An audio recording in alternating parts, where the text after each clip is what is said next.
Welcome to onSodi.com. This video lesson is part 1 of 2 videos for understanding contrast. We will be using Adobe Camera Raw to demonstrate the theories and visual results of contrast control. Although it's better to adjust contrast in Adobe Camera Raw prior to opening up into Photoshop, the visual effects of contrast on the image and the effects on the person viewing the image is the same. We also have some Photoshop videos that outlines various methods for adjusting contrast in Photoshop. Be sure to watch the video lessons, the Tone Curve tab, Lesson 1 and 2 in the Raw Processing 301 course. And following that, watch the Contrast and Brightness video with the highlights and shadow sliders.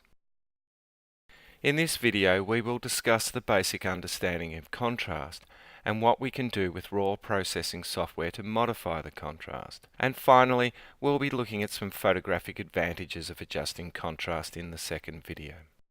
First off, this image on screen is of medium contrast. I'll switch over to this low contrast image. And this image is high contrast, and you can see the differences as I switch between low contrast and high contrast.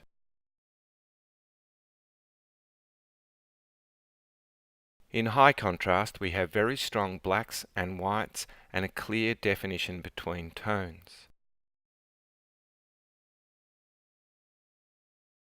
In low contrast, the difference between the blacks and the whites and the neighbouring differences between tones is less.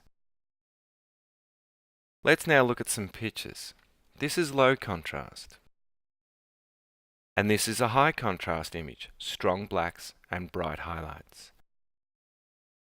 Another low contrast image, a bright image, but there are no dark tones. Everything is very light, so it's still low contrast. This image is high contrast with strong blacks and strong highlights.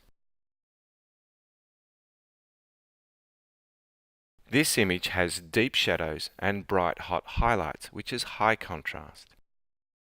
This image is considered as medium contrast. There is detail in the dark areas and detail in the highlights. This image here would also be considered as medium contrast, with detail in both the shadow and the highlights. And this final image is high in contrast, bright strong highlights and deep shadows.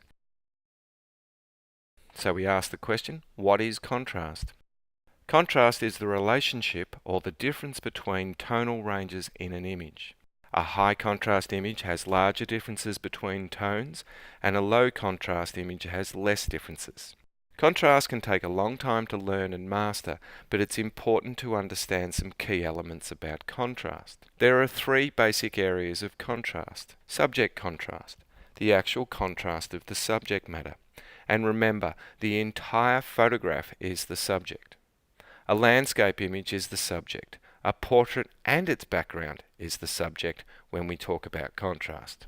The second contrast area is the lighting contrast, the amount of contrast in the light at the time of taking the picture. And finally, editing contrast, where we edit and change the contrast in post-production software such as Camera Raw or Photoshop. And the resulting contrast in the image is a combination of these 3 elements. A low contrast subject can be high in contrast if it is photographed under high contrast lighting conditions, or when additional contrast is added during the editing stages. And also, a high contrast image could look low in contrast if photographed in low contrast lighting. We often refer to low contrast as being flat. There is no perfect range for contrast. It all depends on the subject, the lighting of the subject, and the editing changes. In Camera Raw, there are several tools for specifically altering contrast, but we must bear in mind that any time we make any tonal adjustments, we are altering contrast. When we set the black and the white points in Camera Raw, we are altering contrast. When we alter color, we are adjusting the appearance of contrast. And of course, when we use the direct contrast tools, we are obviously altering contrast. Therefore, at what stage of raw processing do we alter contrast? All the time, as all adjustments affect contrast. Contrast changes should be performed after you have set the basic exposure and set the black and the white points of the image, because these settings adjust contrast too. And any contrast edits may require you to go back and reset the black and white points. Make sure you watch the next video lesson so that you can see the effects of contrast being applied to some photographs.